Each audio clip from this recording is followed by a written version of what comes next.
Assalamualaikum, my name is Amur and welcome back to another Android Studio tutorial. Today we are going to start the retailer dashboard, and the first video is going to be the bottom navigation drawer or the chip navigation drawer, whatever you want to say. It's basically new video. Many people are requesting for it, so let's quickly start the video. So let me quickly show you what we are going to create. Let's run the application, and after the splash screen, when user is going to click on this plus icon, if he is logged in already, he is directly going to the dashboard. This is the dashboard. You can see the navigation drawer bottom here. So this is a dashboard open, and then we are using the fragments at the back, and then we have a manage fragment, and then we have a profile fragment. So you can see the animation, the text is appearing and disappearing, and then the fragment is appearing at the back end. So we can change these colors, we can change the menu color, we can change the icons color, everything is editable. Let's go to the dashboard. When user is going to click the logout button, then he is going back to this screen, and when he is going to click on this plus again, instead of going to directly to the screen, he is going to be asked for the login or the sign up. So let's say we have a login. We already get the details by default from the sessions we created, and then using remember me. So we have details. Click on the login. We have a progress bar, checking internet, so make sure internet is on. So we are redirected to the dashboard. So once closed this application, rerun it, click the plus icon, and now it is not going to ask for the login again. So we are inside the dashboard. You can see the shadow behind it, so everything, the curve effect, and you can basically going to get know about everything you can see. So before wasting the time, let's get started. Okay, so open Android Studio, and we are inside the city guide application retailer dashboard screen we have created in the previous tutorial for the sessions. First of all, we don't need anything here. Let's just delete it, and we also need to change this constraint layout to relative layout. Okay, now before going to add the bottom navigation bar, the first thing we need to do is we need to add a dependency. So go to the build.gradle, which is the app level, and in here inside this dependencies at the end, we need to add one more dependency, which is the navigation bar. But to use basically the dependency is this one, which is the navigation bar, chip navigation bar. But this is specifically for the Kotlin, not for the Java. So if you want to use it for the Java, you have to import the second dependency as well. But if you are going to use it for the Kotlin, it's up to you. You don't need this dependency. Just go with the first one. So before going to click on this sync now, make sure that you have the right implementation. How to check whether you have the latest dependency or not. Let's say I'm going to change 72 to 70. This means 72 is the latest, and you can see it is highlighted. So when I'm going to click on this, a yellow bulb appears, and it is saying change to 1.3.72, which is the latest one. So it is automatically changed. So you can change any of them like this way, and in here you can see target SDK version is 29, and we have latest version which is 30. So change it to 30, and we also have to change this to 30 inside this Android, and inside this default configuration we have to change this to 30. And this dependency is not going to work with minimum SDK version lower than 23. So minus 16, change it to 23. Once everything is updated, click sync now. So now close this one, and in here we can add the chip navigation bar, which is this one. Make it width match parent, height wrap content, and now we need to add a menu here, which is the bottom navigation menu. So we have to create it. Go to the app, go to the resources, and inside we have a menu folder.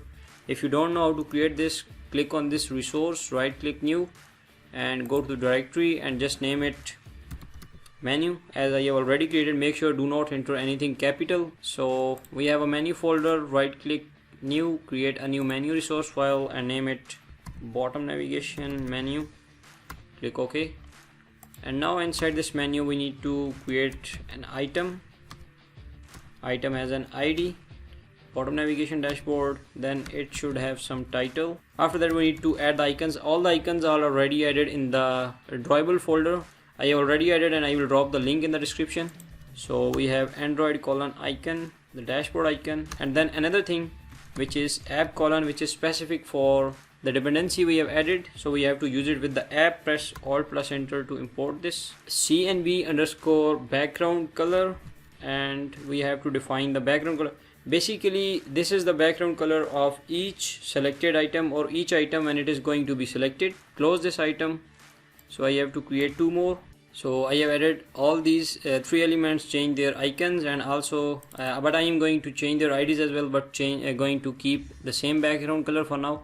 So we have the menu. Close this one. Inside this chip navigation bar we need to define the menu, which is CNB, which is chip navigation bar menu resource, and we have a bottom navigation menu, this one. And now you can see a menu on the right top side, but we need to make sure that it is at the bottom. So we are using the relative layout, so that's why we will go for the parent, align parent bottom true, and it will be at the bottom. Now let's add its background color, make it white, and we can also add color to all these icons or the elements using unselected color. So sorry, not white, it should be black. So you can directly click on this gear icon and change your colors here as well. Okay, after that let's add some radius. So this radius is basically when an item is selected, it is going to have a yellow color, like I have added the primary color, and its corners will be turned around a little curved. So I'm going to go for the 8 dp. We can also have the icon size option here. Let's make it by default, maybe it's 24. You can see when changing 28 its size is changing. Let it be by default 24, and we can also set its orientation, because it is not only for the bottom navigation, you can also use this navigation for the side navigation. All the icons will be appeared on the left side, so orientation mode is horizontal. So again, by default it's horizontal, so it's just for you guys to understand. And then let's add some margin to 30 dp to add some space. You can see it don't have any shadow by default, so to add a shadow we have to add the elevation, make it 8 dp. You can see the elevation to the right side. And one more thing, let me just zoom it a bit. You can see the corners are not turned around or the curved, so to make them curved we have to add a background for that. So I have already added, go to the drawable, round corners.xml, I have already added. So if you want to add, just click on this drawable new, create a new drawable resource file, and this thing will be appeared. Just change it to shape. If it is not, add a corners with radius 8 dp and solid with color white. You can change the color, you can change the corner, it's up to you. So in here, background from white to round corners, and now you can see the corners are a bit turned around. As we are going to add fragments, so we have to assign this relative layout an ID, because we are going to use this relative layout as in fragment, the whole relative layout. So let's say it is fragment, because it is going to contain the fragment, so let's name it fragment container. Also we need to assign ID to this chip view, bottom navigation menu. And now let's go back, close this one, and go back to the retailer dashboard. Previously we have all these things, we get the data from sessions, but now we don't need anything here. Close this and delete this, and also this logout button, delete this as well. The first thing we need to do is chip navigation bar variable at the top, and then inside this on create we need to create a hook. Okay, we have chip navigation bar here, and let's call another function which is going to handle basically the on click methods. Bottom menu, click on this red bulb, create the method. It is going to create it outside this one. So now inside this bottom menu, before going to create the on click methods, the first thing we need to create some fragments.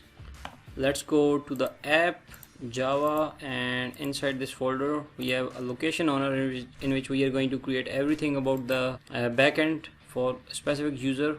So right click, let's add a new fragment here, fragment, and we are going to add a blank fragment.